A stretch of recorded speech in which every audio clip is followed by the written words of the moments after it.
Gen Z has won round one. Alright, but the bout is far from over. The Jantar Mantar victory has sparked a much bigger battle, one that will unfold over the coming weeks and months. And this time it won't be fought on the streets.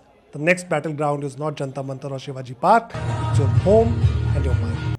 Stay with me as we explore what comes next in India's Gen Z movement.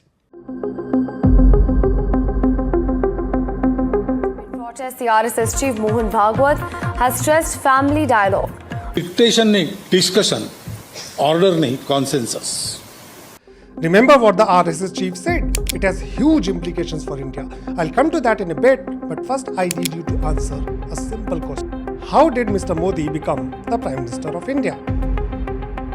Narendra Modi is India's past. The past can never fight the future. Thank you. Let me tell you how. Mr. Modi became the Prime Minister of India not once but 3 times because of politics. Yes, it's very simple. Politics. For some reason, many Indian voters had forgotten the simple answer until the students asked pointed questions. What the CJP protests have done is that they have humanized this government once again, and for that, the government must be thankful to these students. Thank you, दोस्तों.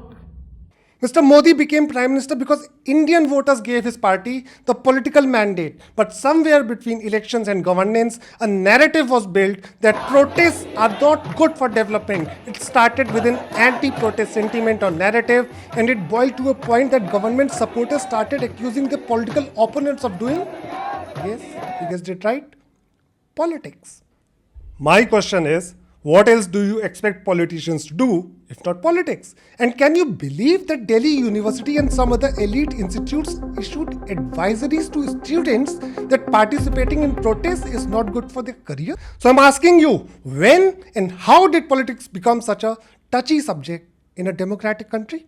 Why do we allow student elections in universities if they are supposed to stay away from politics?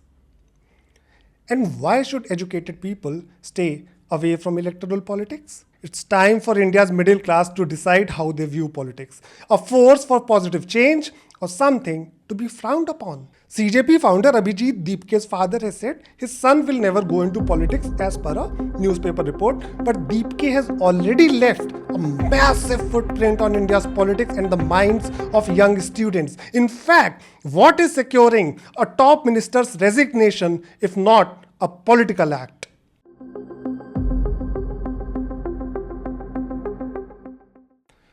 For several years, defending the BJP government kind of became a national duty for their supporters, especially the middle class. Many people did not even realize how and when they became spokespersons for the government. And frankly, it's a huge achievement for any political party, but how good it is for democracy is a different question altogether. Some staunch supporters of the BJP successfully cornered neutral voices or opposition supporters. BJP became the only politics in the country. Other voices were asked to speak an apolitical language. In this Times of India article, a young girl says she and her parents don't fight on any issue except politics. A young man says of his parents, if someone doesn't know the alphabet, can you debate spelling with them?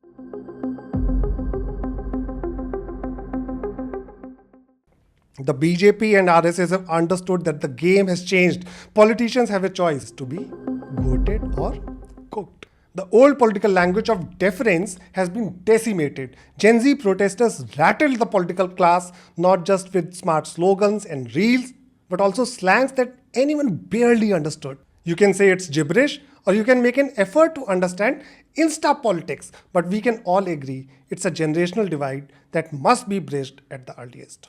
The RSS chief also made a very important point about obedience. He observed that the older generation would just go quiet when their parents said no argument.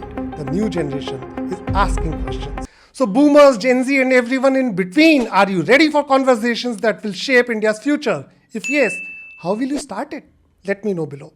My personal and professional philosophy has been simple. Miracles happen when right questions are asked, and it is our fundamental duty to be aware of our rights, because when we grow, the nation becomes stronger. Imagine the potential and creativity and growth India could unleash if we allowed the younger generation to ask questions freely. What were we waiting for all these years?